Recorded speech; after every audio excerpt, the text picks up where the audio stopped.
하나님의 말씀을 봉독하겠습니다. 사무엘상 4장 1절에서 11절까지의 말씀입니다. 구약성경 412면에 있습니다. 사무엘상 4장 1절에서 11절까지의 말씀을 봉독하겠습니다. 이스라엘은 나가서 블레셋 사람들과 싸우려고 에베네셀 곁에 진치고 블레셋 사람들은 아벡에 진쳤더니 블레셋 사람들이 이스라엘에 대하여 전열을 벌이니라.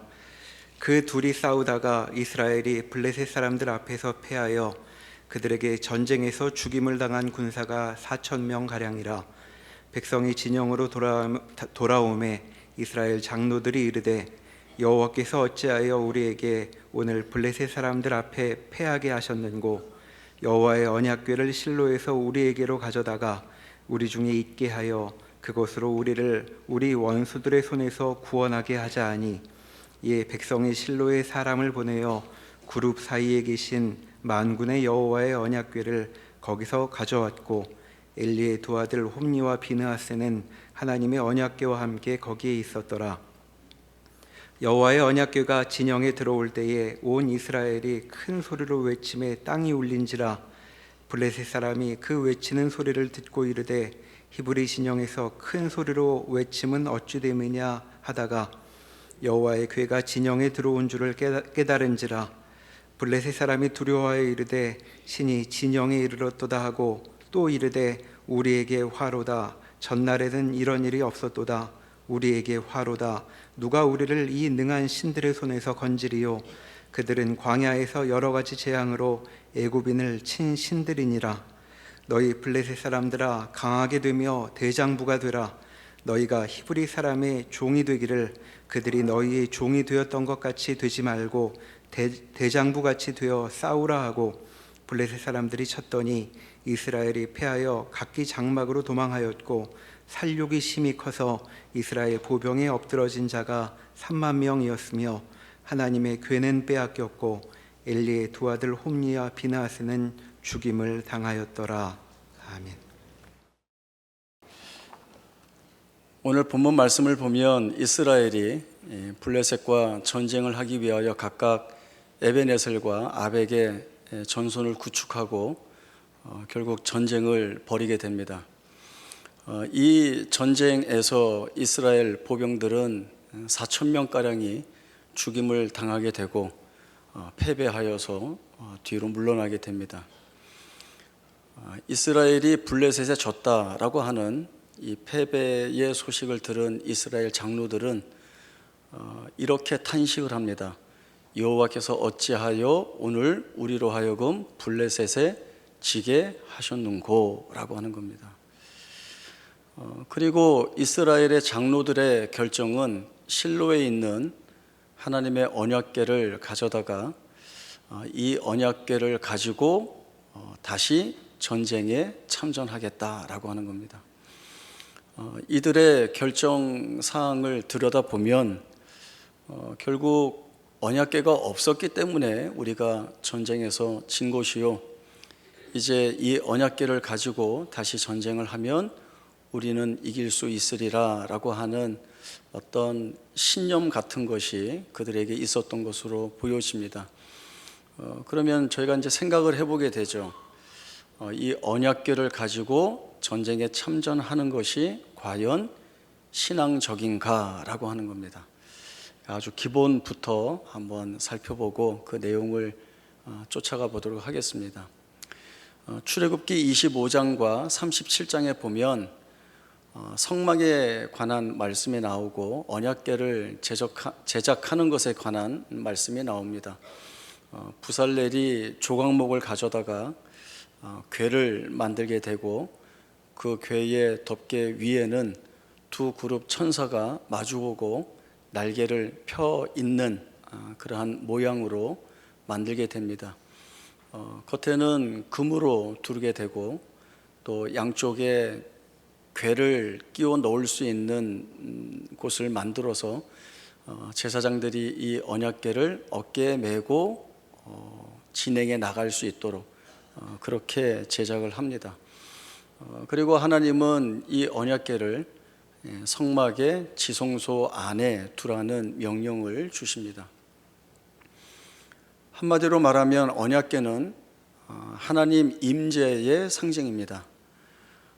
주의 영광이 임하시는 자리이고 하나님께서 자기 백성들의 죄를 사하시고 구속의 은혜를 베푸시는 자리이며 찾아오는 자기 백성을 만나 은혜를 주시는 자리가 바로 이 언약궤가 지니고 있는 상징성입니다.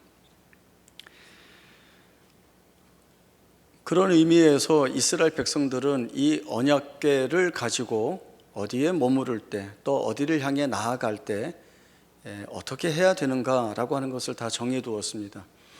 어느 한 곳에 머무를 때에는 이 언약궤가 보관되어 있는 성막을 가장 중심에 두고 각 지파들이 동서남북으로 편제하는 형태를 갖게 합니다.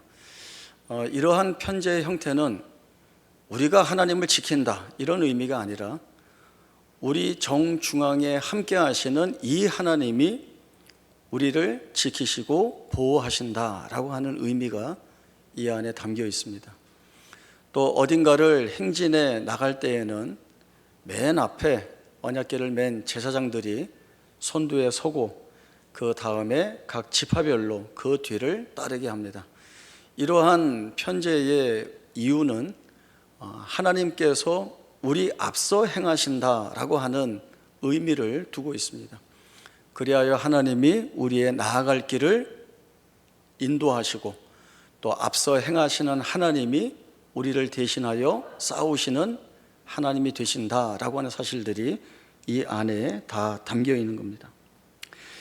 그렇기 때문에 이스라엘 백성들은 이러한 언약궤에 임재하시는 하나님을 가시적으로 바라보며 그 하나님을 향한 뜨거운 믿음을 붙들고 그 앞에 서야 할 책임을 지니고 있습니다. 언약궤는 하나님의 임재의 상징이라고 하는 특별한 의미를 가지고 있지만 놓치지 않고 중요하게 알아야 하는 것이 무엇인가 하면 언약궤보다 그 언약궤를 은혜의 자리로 삼으시고 그 자리에 임재하셔서 자기 백성을 만나시는 이 하나님이 이스라엘에게 어떤 하나님이신가라고 하는 이 사실이 가장 놓치지 않아야 할 중요한 내용입니다. 한 가지 내용 말씀을 찾아보겠습니다. 여호수아 3장 7절에서 13절까지의 말씀입니다. 여호수아 3장 7절에서 13절까지의 말씀 제가 읽겠습니다. 여호와께서 여호수아에게 이르시되 내가 오늘부터 시작하여 너를 온 이스라엘의 목전에서 크게 하여 내가 모세와 함께 있었던 것 같이 너와 함께 있는 것을 그들이 알게 하리라. 너는 언약궤를 맨 제사장들에게 명령하여 이르기를 너희가 요단 물가에 이르거든 요단에 들어서라 하라.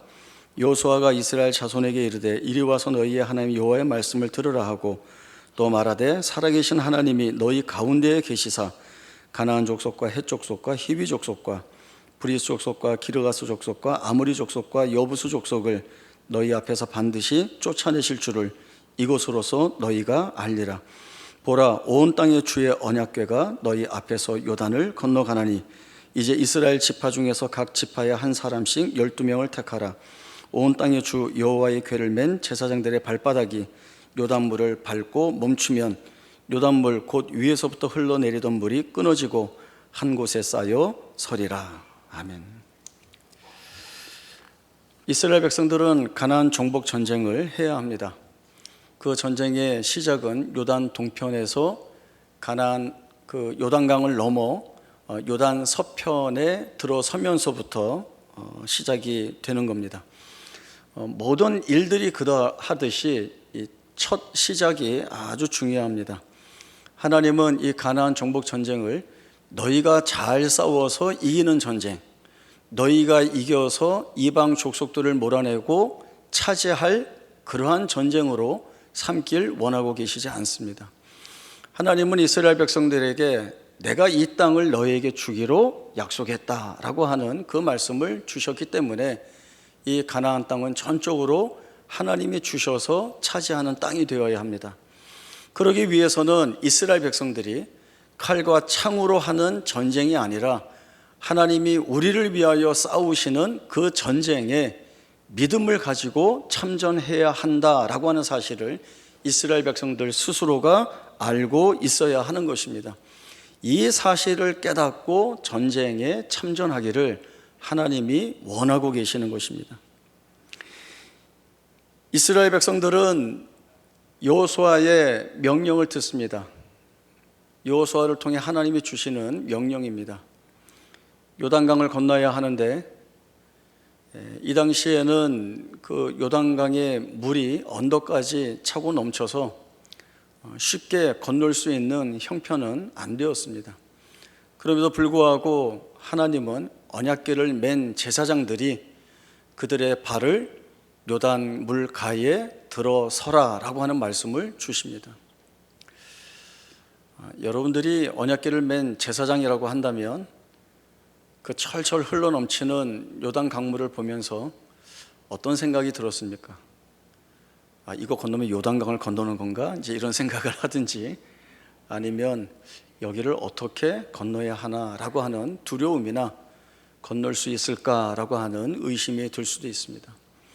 그러나 제사장들이 하나님이 임재하시는 언약궤를 어깨에 메고 그 요단 강가에 발을 들여 놓았을 때에 하나님이 보여주시는 기이한 일을 보게 됩니다. 위에서부터 흘러내리던 물이 멈추어 서고 그 물이 한 곳에 벽같이 쌓여서 서게 되는 것들을 보게 됩니다. 이러한 일들은 이스라엘 백성들에게 이 언약궤에 임재하시는 그 하나님의 거룩한 영광이 만들어내는 기적이 무엇인지를 보게 합니다. 기적은 기적이기 때문에 놀라는 것이 아니라 하나님이 우리 눈 앞에서 이루어낸 이 일들이 우리의 현실에 하나님께서 영광으로 담아 놓으시는 일이라는 사실들을 분명하게 보게 함으로 인하여 이 하나님이 우리를 위하여 싸우시는 이상 이 가나안 땅은 우리가 약속의 땅으로 받을 수 있다라고 하는 담대한 믿음을 견지할 수 있게 되는 것입니다. 이 자리는 하나님이 기적만 보여주시고 끝나는 자리가 되어서는 안 됩니다. 하나님이 드러내신 그 영광 앞에 합당한 믿음의 반응, 응답들이 있어야 합니다. 이것이 여호수아의 목소리를 통하여 터져 나오는 겁니다. 온 땅에 주의 언약궤가, 이 언약궤는 그냥 사람들이 만들어낸 어떤 궤가 아니라 온 땅의 주 되시는 하나님께서 임재하시는 언약궤라고 하는 것이죠. 이것이 들어가는 그 자리에 그 누구도 거부할 수 없고 거절할 수 없고 막을 수가 없게 되는 것입니다. 이 사실이 하나님의 백성으로 부름받고 있는 이스라엘 백성들에게는 그 무엇과도 바꿀 수 없는 귀한 하나님의 역사의 현장으로 바라볼 수 있게 되는 것입니다. 그러나 오늘 본문에서 본 이스라엘 장로들의 실로에 있는 언약궤를 가지고 와서 전쟁에 다시 참전하자라고 하는 이 결정에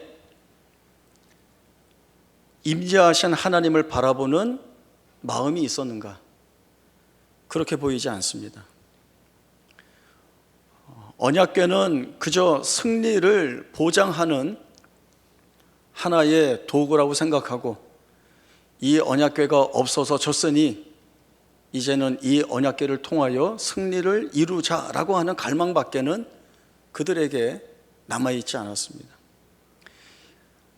왜 전쟁에 졌는지를 하나님께 묻지도 않았고 그저 패배의 이유를 하나님께 돌림으로 인하여 하나님에 대한 갈망이 없다는, 하나님이 배제된 자리에서 어떻게 보면 주술적이고 미신적인 행위에 이들이 다 묶여 있다는 사실들을 아주 적나라하게 들여다보게 되는 것이 바로 이들의 모습입니다. 하나님이 배제되어 있다라고 하는 증거는 어떻게 드러나고 있습니까?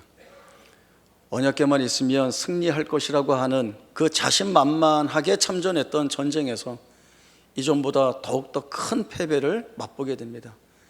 3만 명의 이스라엘 보병이 죽어 엎어지고 남아있는 모든 군인들이 뿔뿔이 흩어져 도망을 가고 홈리와 비느하스는 죽임을 당하고 그리고 언약궤는 빼앗기게 됩니다.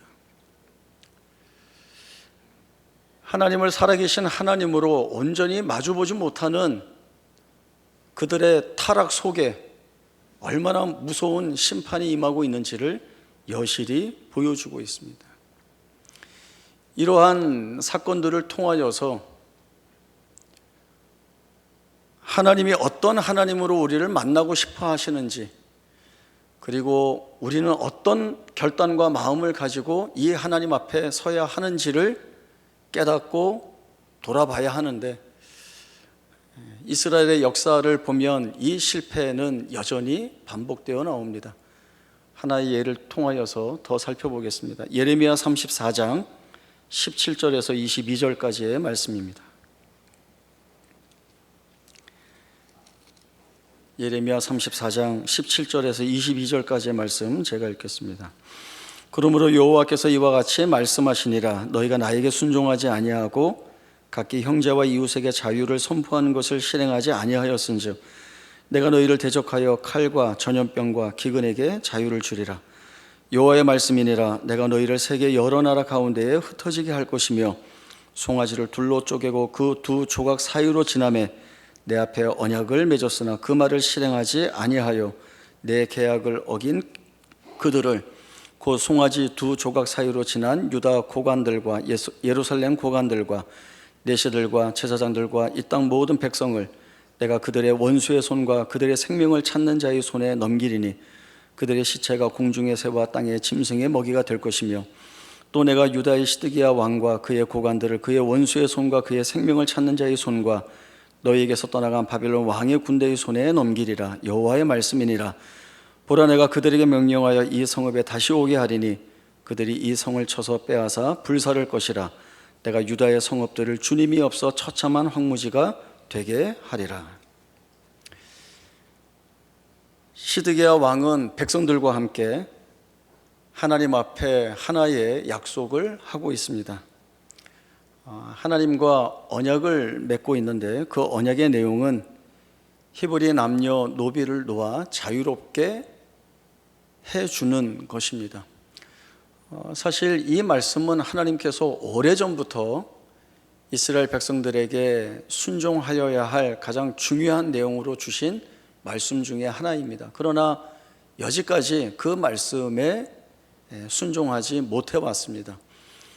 그런데 이 시드기야와 고관들과 백성들이 이제라도 이 하나님의 말씀에 순종하겠다는 다짐을 하고 있습니다. 그리고 이 약속을 하는 자리는 말로만 계약을 맺는 것처럼 하는 것이 아니라 하나님이 아브라함과 맺었던 횃불 언약식처럼 송아지를 두 조각으로 나누어 두고 이것은 이 송아지가 완전히 죽었다라고 하는 것을 드러내 보여주는 것이죠. 그리고 그 약속의 내용을 가지고 이 조각이 난 송아지 사이를 지나가게 되는데 사실 이 언약식의 내용은 약속한 것을 반드시 순종하겠다는 의지의 결단의 표현이기도 하고 만약에 이 약속한 것을 지키지 못하면 이 송아지가 완전히 쪼개어져 죽은 것처럼 나도 이 죽음을 당할 것이라고 하는 저주의 표현이기도 합니다. 그러나 이렇게 엄중한 약속을 하나님과 맺어두고도 이 시드기야의 마음이 변하여서 자유를 주어 풀어주었던 노비들을 다시 잡아다가 노비로 삼습니다. 왜 이렇게 금방 약속을 어기고 마음이 바뀌었을까요? 처음부터 하나님과 맺는 이 약속이 불순한 목적에서 시작을 했기 때문에 그렇습니다. 시드기야가 처해 있는 상황은 바벨론 군대가 쳐들어와서 이제 상황으로만 보면 유다가 거의 망할 지경에 이르게 되었습니다. 하나님은 예레미야 선지자를 통하여 이 같은 일이 하나님의 심판이라고 하는 것을 분명하게 가르쳐 주셨습니다. 이 망할 것 같은 위기 속에서 시드기야가 생각해낸 것은 우리가 하나님의 말씀에 순종함으로 인하여 이 심판하시는 하나님의 마음을 풀어주고 돌이켜보겠다라고 하는 겁니다. 그리고 이때 정세가 어떻게 바뀌는가 하면, 하나님은 이미 애굽이 너희를 돕지 못한다라는 말씀을 주셨지만, 이 애굽이 유다를 돕기 위하여 전쟁에 출전하게 되고, 바벨론 군대는 이 애굽 군대를 막기 위하여 예루살렘에서 빠져나가게 됩니다. 겉으로 보면 문제가 해결된 것처럼 보이죠. 그러니까 하나님 앞에 약속했던 것들을 지키지 않아도 된다라는 생각을 이 시드기야와 고관들과 제사장들과 온 백성들이 하고 있는 것입니다. 우리가 원하는 일대로 됐어. 그러면 우리가 하나님 앞에 드렸던 약속이라도 안 지켜도 돼 라고 하는 것이 아주 적나라하게 드러나는 이 시드기야 왕의 마음이었습니다. 하나님은 이미 경고의 말씀을 주셨습니다. 너희가 내 말을 듣지 않으면 진멸을 당할 것이라고 하는데, 아주 자세한 말씀을 주시죠. 너희가 노비를 풀어주고 다시 그들에게 자유를 주지 않았지만, 나는 말씀을 듣지 않은 너희에게 칼과 전염병과 기근에게 자유를 주어 너희를 세계 여러 나라 가운데 흩을 것이며 너희의 성읍에 주민이 없어 황폐하게 만들어 버리겠다라고 하는 말씀을 주시고 계십니다.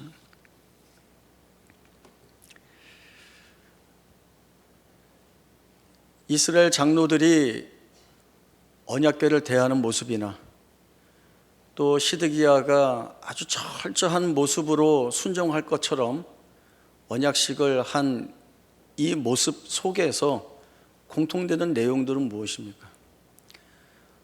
모두가 하나님을 살아계신 하나님으로 만나고 있지 못하다는 것입니다.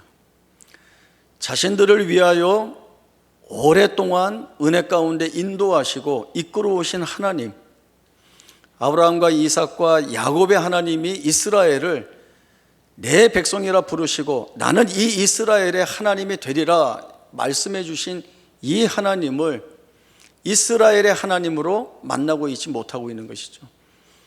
결국은 이 하나님을 우리 마음대로 조종할 수 있는, 우리가 원하는 것을 받아낼 수 있는 수단이나 도구에 지나지 않는 하나의 헛된 우상으로 스스로 격화시키고 있는 모습입니다.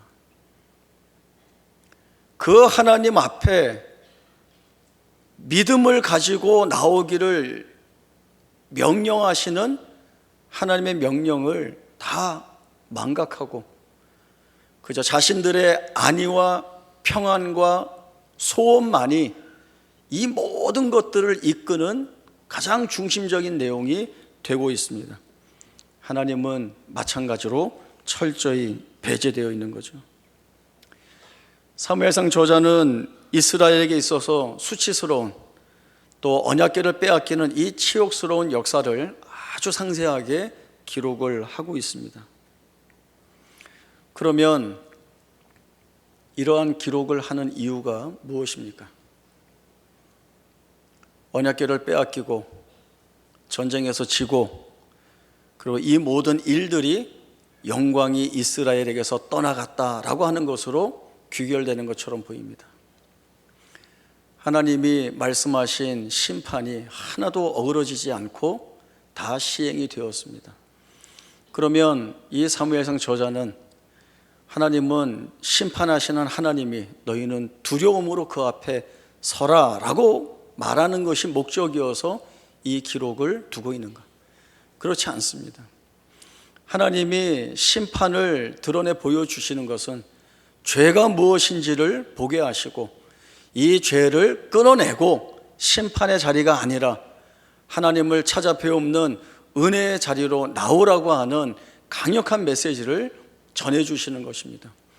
그리고 하나님을 우상으로 만나지 말고 하나님을 살아계신 하나님으로, 이스라엘의 하나님으로, 우리를 위하여 역사하시는 하나님으로, 그 임재하시는 자리에서 만나 이 하나님의 영광을 위하여 사는 복된 존재가 되는 것이야말로 이 이스라엘에게 있어서, 그리고 이후로 부름받고 있는 하나님의 자녀, 하나님의 백성들에게 가장 존귀한 자리라고 하는 것들을 깨닫게 하시려는 의도를 담고 이 말씀을 기록하고 있는 것입니다. 솔로몬이 성전을 건축하고 이 성전에 대하여 하나님이 주신 말씀이 무엇이었습니까? 이 성전을 내 앞에서 내가 거룩하게 구별하겠다라고 하는 말씀을 주셨습니다. 이 성전에 임재하여 영광을 받으시겠다라고 하는 약속을 주셨습니다. 이보다 더 큰 영광스러운 주의 말씀이 어디에 있을까요? 그런데 하나님이 더하여 붙여주신 말씀이 무엇입니까?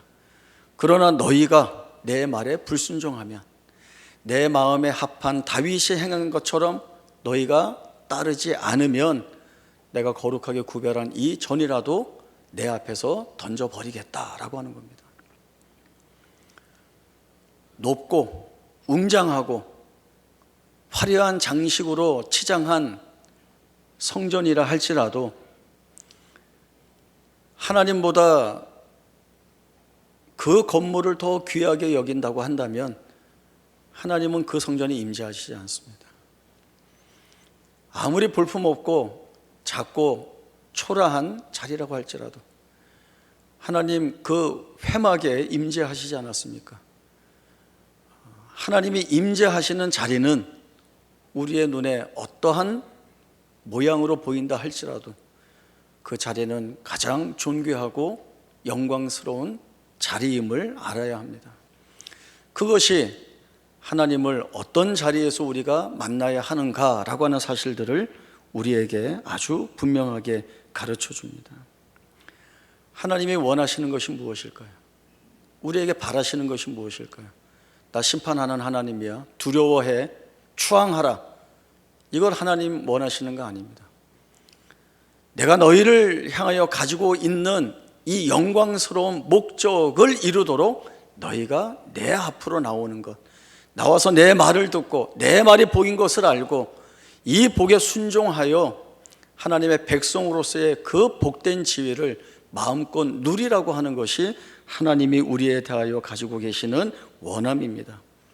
우리는 이 주시는 말씀에 믿음으로 반응할 때에 하나님 붙들고 사는 것이 가장 큰 복인 것을, 그래서 이 하나님으로 인하여 살게 하시고 견디게 하시고 마침내 이기게 하신다는 이 놀라운 믿음이 우리가 어떠한 삶의 현장에서 서 있다 할지라도 그 자리를 하나님 임재하시는 자리로 만들어 승리할 것이라는 이 견고한 믿음을 지녀야 하는 것입니다.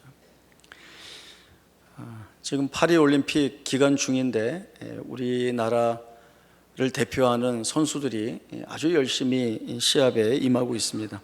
양궁 이야기를 좀 하고 싶은데요. 양궁은 우리도 놀라지만 세계 모든 사람들이 놀랍니다. 도대체 한국 양궁은 뭔가라고 하는 그러한 마음이 들죠.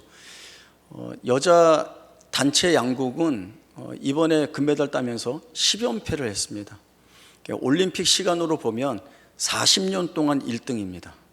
놀라운 거죠. 한 번도 이 1등의 자리를 내주지 않았습니다. 남자 단체 양궁도 3연패, 어제는 또 여자 개인 양궁이 금메달, 동메달, 은메달 못 딴 게 아깝더라고요. 예. 이렇게 잘합니다. 그런데 그렇다고 당연한 거 아닙니다. 저절로 이긴 것 아닙니다. 좋은 결과, 성과를 내기 위해서 이 선수들이 이 올림픽을 준비하면서 흘린 피땀은 정말 이루 말할 수가 없을 것이죠. 정말 물집이 터지고 그 어려운 훈련들을 다 감내하면서 결국 만들어낸 결과가 이것이라는 것들을 저희들이 보게 됩니다. 러셀 비티라고 하는 외국인이 올림픽 양궁이란 이러한 제목을 가지고 아주 간단한 글을 썼는데 이 글이 많은 사람들에게 아주 즐거움을 주는 내용이 되었습니다. 뭐라고 썼는가 하면요, 올림픽 양궁은 놀라운 행사이다. 4년마다 여러 나라가 모여 즐겁게 어울리며 화살을 쏘고 한국인에게 금메달을 준다. 이렇게 썼어요. 그리고 거기에 덧붙인 내용이 뭔가 하면 훌륭한 전통이다. 이렇게 썼습니다. 우리가 우리나라 선수들 시합할 때 당연하다는 듯이 마음 놓고 보지 않습니다. 여러분은 어떨지 모르겠지만 저는 그 시합 볼 때 아주 이렇게 두 손을 마주치고 아주 긴장한 상태로 우리 선수들이 정말 잘하기를 간절히 바라면서 그렇게 긴장하면서 보게 됩니다. 그러면서도 마음 한켠에 있는 생각은 우리 선수들 지지 않아, 이길 거야 라고 하는 그 어떤 신뢰가 가는 믿음이 있다라고 하는 것이죠.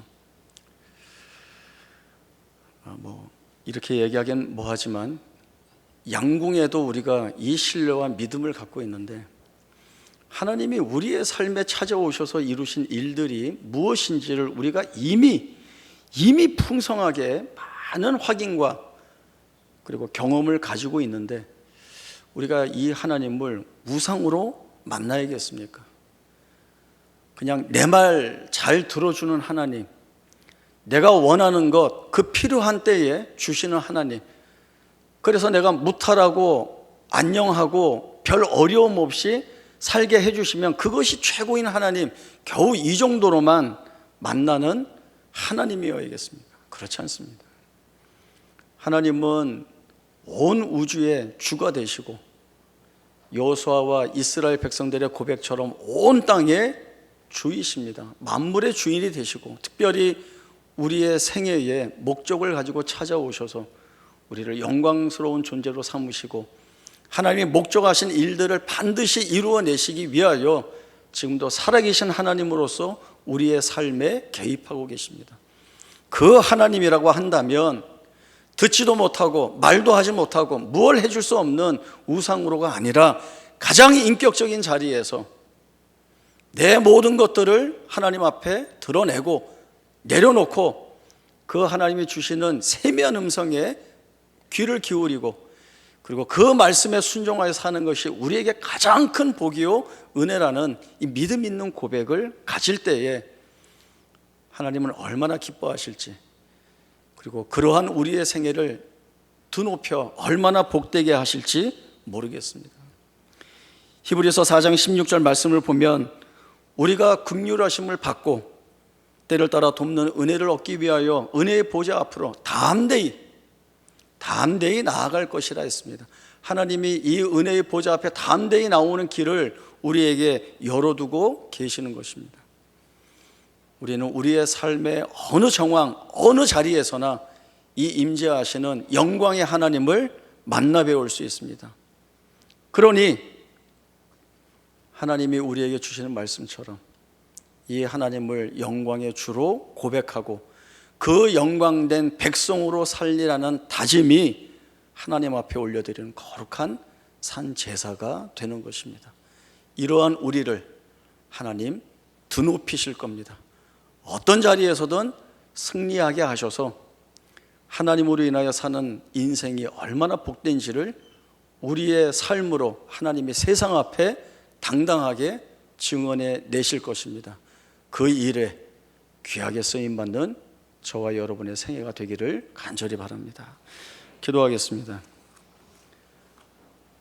하나님 아버지, 은혜를 감사합니다.